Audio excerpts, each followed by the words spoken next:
All right, next up is the brittle material, the cast acrylic. This time it's going to be Dave doing an experiment. There's the acrylic, cylindrical acrylic specimen, nice and clear, very cylindrical in shape, square ends. And of course, we're going to make some measurements before we put this thing in the platens.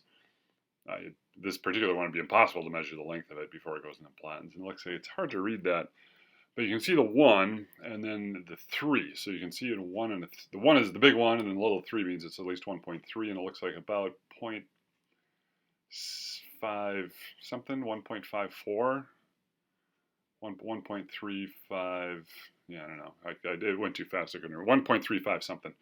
And then to get the diameter of it, I think they're nominally point, 0.75, so 3/4. And so this looks like it's a little short. You can see the 7, so it's 0.74, 0.74 inches, 0.740, 0.741-ish, right?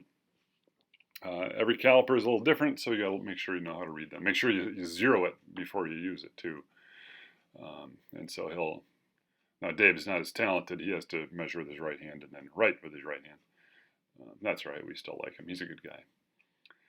All right, so now he's going to, what's he doing here? I'll pick the right method, right? For the acrylic, we use a different method. It carries much higher load.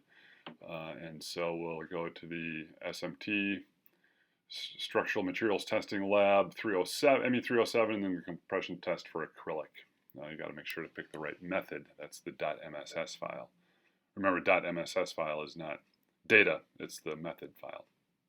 And he's very carefully getting it right in the center, but, oh, wait. Dave is in trouble here if he does this. I don't know what he's resetting his load cell. But remember what happened when the acrylic tensile specimen failed? It really made quite a mess. It was a big break, shattered. So I think Dave is forgetting. I mean, he's doing a good job moving the crosshead around and getting the load cell, but I think he's in trouble. No, you're not, thumbs up. No, you're not. That's right, you forgot. Okay, so what he's got to do is put a shield around it. And if this thing explodes, as brittle materials tend to do, but we don't want to crush the shield, so somehow we have to be able to compress the cylinder, compress the specimen without crushing that shield. So we take this little steel block and we carefully balance the steel block on top of the specimen, and then we will put the shield around that. So now the platen will push down on the metal block, and then that'll push down on the specimen. However, for the purposes of this video, we're not going to take that precaution. We will stop the experiment before it explodes. We'll do some explosions some other day. So now it goes through the same old drill, lowering the crosshead with the handset, get it really close. And then once he gets sufficiently close, it looks like maybe he's switching over to low gear. Oh no, he actually hit it, so now he's got to take the thumb wheel and raise it back up a little bit. He got a little aggressive with his crosshead lowering. Okay, so now he's got it really close. He's got the thumb wheel, get it dialed in, 2-3 pounds. 2 looks good, 3.9, 3 point something. All right, so he's got 3.9 pounds. The crosshead will reset once we start the program. Classic mistake, forgot to turn the handset off, so he's got to take the handset out of local mode to give control back to the computer, cancel that, and run this test. Of course, you got to enter your specimen dimensions, and let's see how close we are. I guessed 1.35 something, right? What did Dave come up with? Okay, so a nice specimen name, acrylic sample. You can't really see the ID though. Okay. Now it's going to dimensions nominally 1.25. This one was not even close. 1.350. All right, 356. And then what did we come up with for the diameter? 0.74. All right, 0.74. So we agree. 3 little reminders. Make sure we get all that stuff in place. Of course, we should have a shield around this, and we're running the experiment.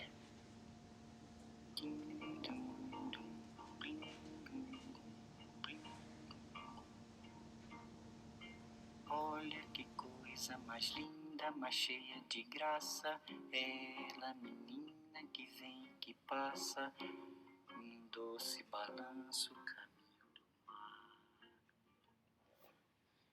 So if you would have guessed that thing carries 7,000, oh, maybe not, 6,000 pounds, 6,900 pounds. Something weird's happening. 67, 66. The crosshead is moving, but the load is dropping. So maybe this yielded somehow. All right, so it's something happened. Brittle materials typically don't yield, but this one seems to be yielding. Not sure what's going on with that, but you can definitely see it's bulged out in the middle. So there, as it bulges out, there's probably tensile stresses around the circumference of it. Okay, now the load is, what the heck is going on? The crosshead is stopped, but the load is dropping dramatically.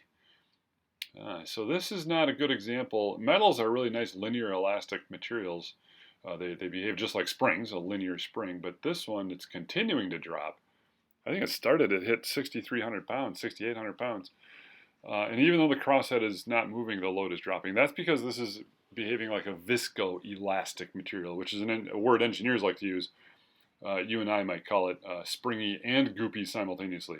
So it behaved as a spring when we compressed it, but now that we stopped moving the crosshead, it's kind of gooping or flowing or oozing out of the way. So it's plastically deforming as we watch it, though, even though the crosshead's not moving. So it's dropped to less than half of its original load. Now we released the crosshead, and the crosshead went back up, and the load went back down to 0.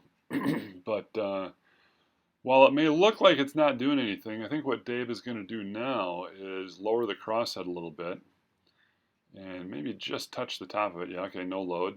The load cell, the platen is not touching, so the load cell doesn't read anything.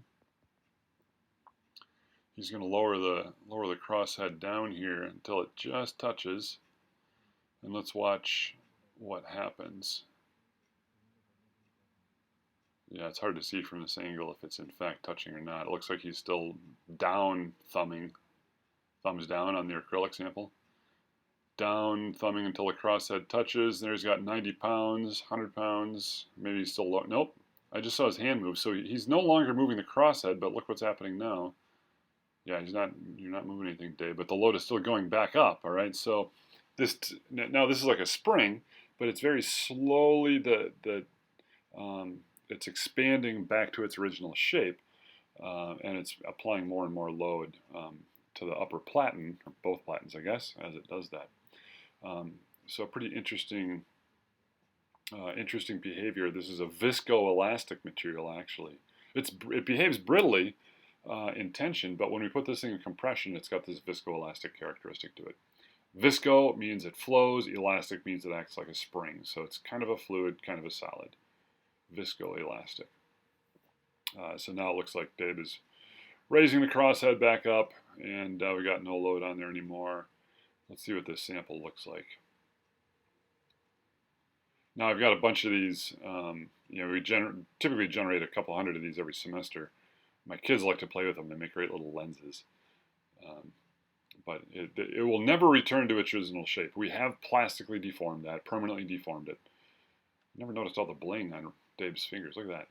2 rings going on there. And of course, file, export preview specimen, right? And if you scroll down and you don't see data, you're not saving data, right? So make sure to do that every time. Classic mistake. Dave, of course, is very good at giving good file names. Cast acrylic, 307 compression, cast acrylic. There's the file, and you guys will get a chance to process that later this week. Thank you, Dave.